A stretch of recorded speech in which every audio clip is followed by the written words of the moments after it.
You know, at a logical level, that failure is the path to success. But what if you could actually plan the perfect failure, one that would lead you to the breakthrough that you've been hoping for? Well, you can. And that's exactly what we're going to be talking about today. We're talking about how to plan the perfect failure, 9 steps to breakthrough in business and life in 30 days or less.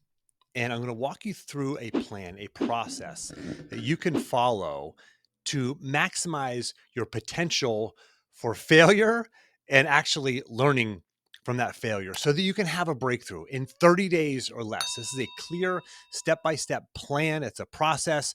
There's a worksheet. If you download the action plan for this by going to jimharshawjr.com/action, there's going to be a worksheet that you can use you can print it out or you can fill it out as a Google Doc, and you can use this to plan your perfect failure.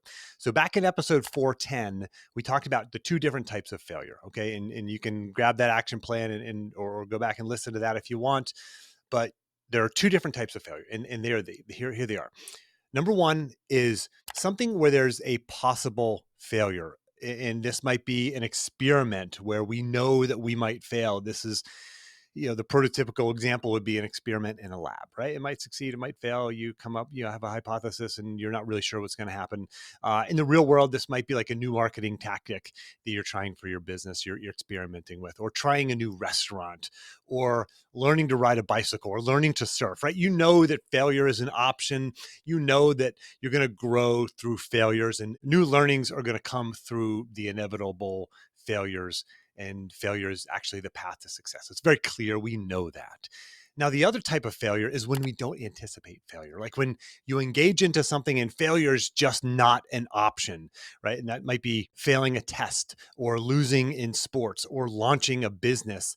And we usually fail to learn from those failures, right? We just feel bad. We think that's not what I anticipated. So I must not be good at this. I'm not good enough. I'm not capable enough. And we start having those doubts about ourselves, our worthiness.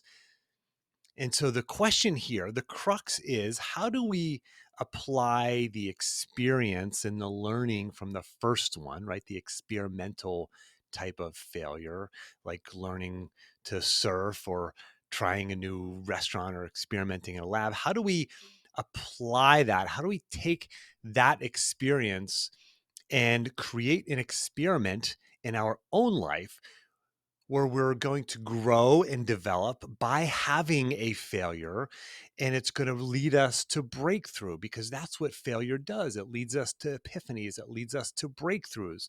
And today's episode is a step-by-step process to help you plan the perfect failure so that you can actually grow in new and unexpected ways. This is a plan for this, and you can do this in 30 days or less. Okay, so here we go.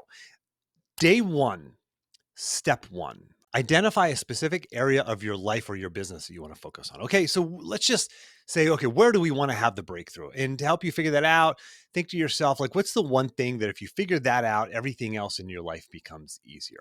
And I'm going to use two examples throughout the rest of the episode, all right, that you may use, or this might be something just to kind of help you fill some color into what I'm talking about here. One example might be like a side hustle, or another example might be in your fitness. All right. What is the area of life you want to have your breakthrough? Maybe your side hustle, maybe in your health and fitness. All right. So number one is to identify that area. Number two is to make an observation, right? Scientific method. You remember this from middle school. Make the observation. What's not working, or what's maybe working, but it could be even better. All right. So an example with your side hustle could be, yeah, I'm not selling enough products on my e-commerce website. Or in your fitness, the example may be, I'm just not running consistently. I'm not working out, I'm not running consistently. Okay, so that's number two. Make a plain observation. Very simple, make a clear observation here. Number three, again, through this 9-step process, and this is all done day one. Number three is to define clear goals and objectives for this experiment. Now, here's the catch. If we're planning the perfect failure, you're going to use a goal or an objective where you have a 50% chance of success.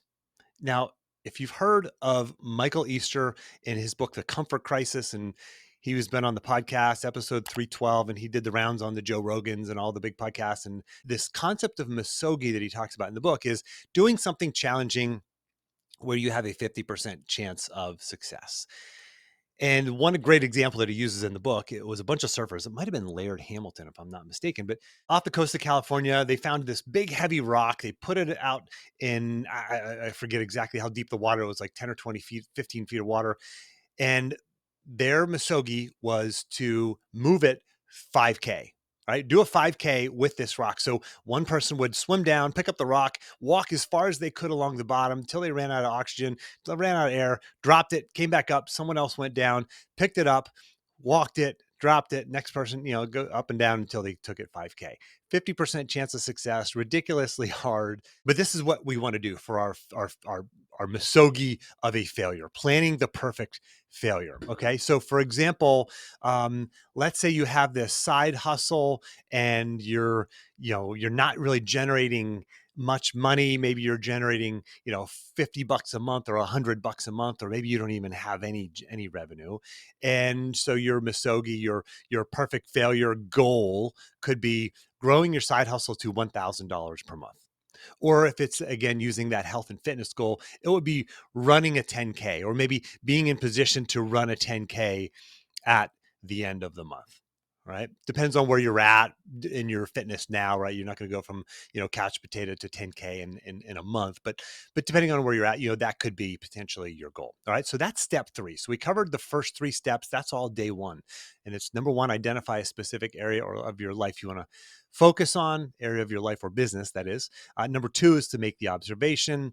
And number 3 is to clearly define the goal. Okay, step 4. This is going to happen on days 2 through 5. You can certainly start this first one on day 1, but you're going to conduct research and gather data. And you're going to start doing this by talking to people or watching YouTube videos or reading blog posts or articles. Okay. The goal here is to use data, not opinions, as much as possible.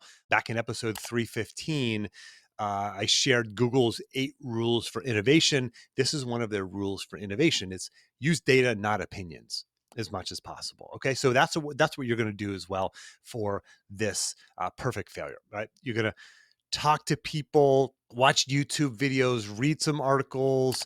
You're doing some learning here. And this is over the course of a few days.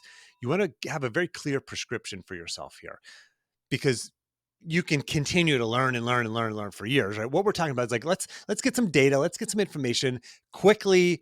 Let's block off an hour a day for the next 3 days to dedicate towards this. You might talk to a couple people. You might watch a YouTube video or 2. You may read an article or 2. Okay. Gather the data. That's step 4. Number 5, step 5 here is to form your hypothesis based on your information, right? And this is a hypothesis or a testable explanation. Again, you might be familiar with you from middle school, the scientific method again.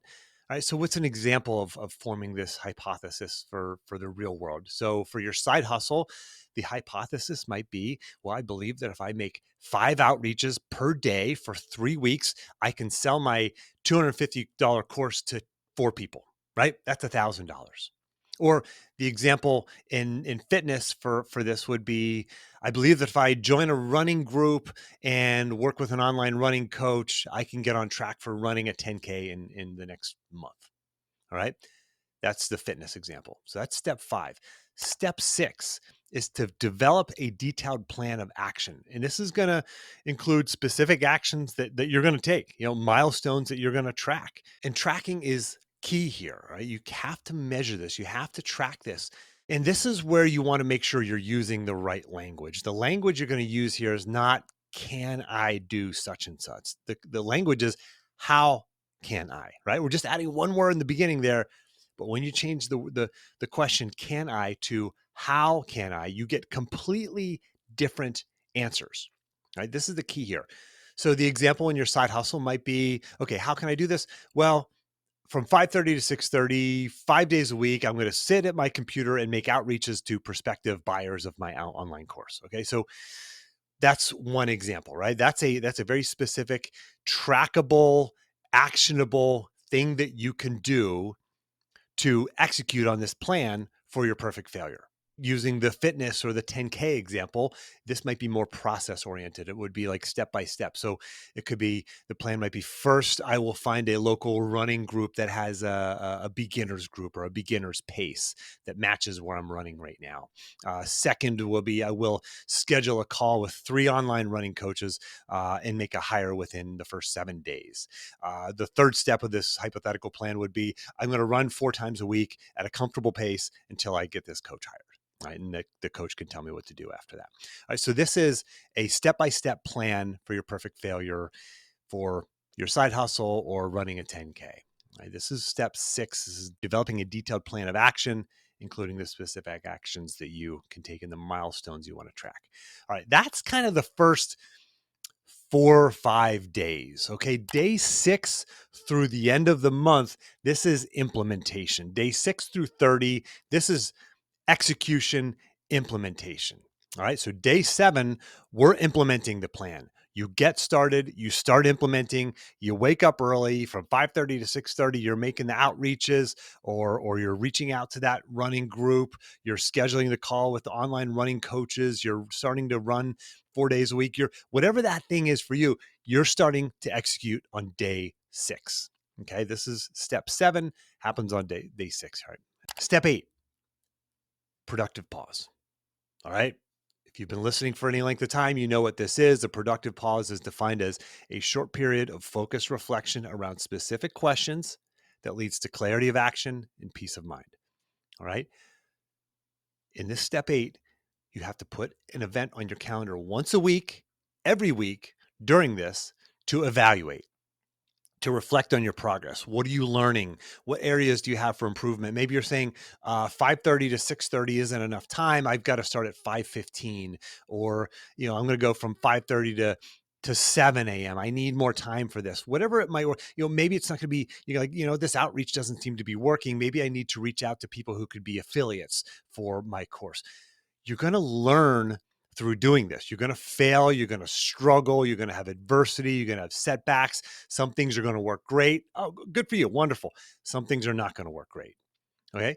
So that's what step 8 is about. It's about the weekly evaluation to reflect on your learning, on your progress, your lack of progress, your areas for improvement. Remember, we're planning the perfect failure here. You have a 50% chance of success. So if you're not crushing it right away, that's okay. We're planning a failure that we're going to learn from. You're going to make progress regardless. Okay, so now we have to learn as we go. So you want to do some weekly journaling, a simple after action review of what's working, what's not working, what can I change, right? What do I need to start doing, stop doing, or continue doing, right? But the key here is you have to block this off on your calendar, put it on your calendar, make sure you get notified about it so you actually do this. You treat this like an appointment. That's number 8. The final step, number 9, at the end of all of this, day 30 or day 31 or day 32, whenever you want to do this at the end of your month. If it's a 30-day month, you're doing this on day 31, or 31-day month, it's day 32. You're going to do another productive pause, right? You're doing your weekly productive pauses, but here we are at the end. What worked for you? What did not work for you? What do you have to do differently? You just executed on this. And listen, if you succeeded, awesome. Good for you. That's great. I mean, now you're making $1,000 a month. You're positioned to run a 10K. You've made some breakthroughs. You've grown. If you've completely and utterly failed, which is totally fine, we know that that's where success comes from. Good. What did you learn? How do we take what you've learned and actually implement this? How do we use this to understand where our weaknesses are, what our strengths are, what worked, what didn't work, and re-implement this into a new plan? All right.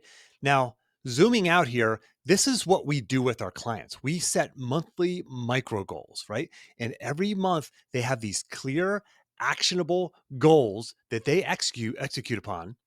And we come back and we say, okay, what worked, what didn't work?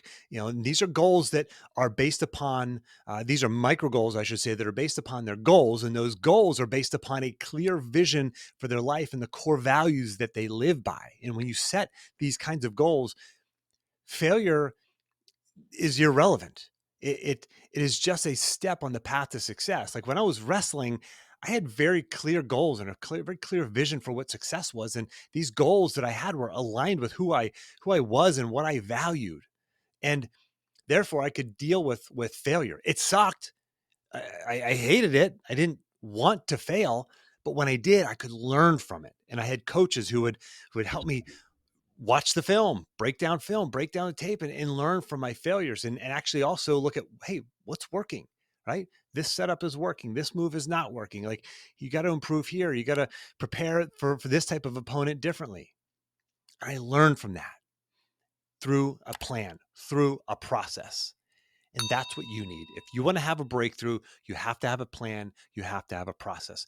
Download the action plan from this or sign up for a free one-time coaching call with me, and we can walk you through this process and how it applies to your life. But here's the catch. None of this works. Nothing of what I just shared here works unless you actually do it. Take action. Good luck.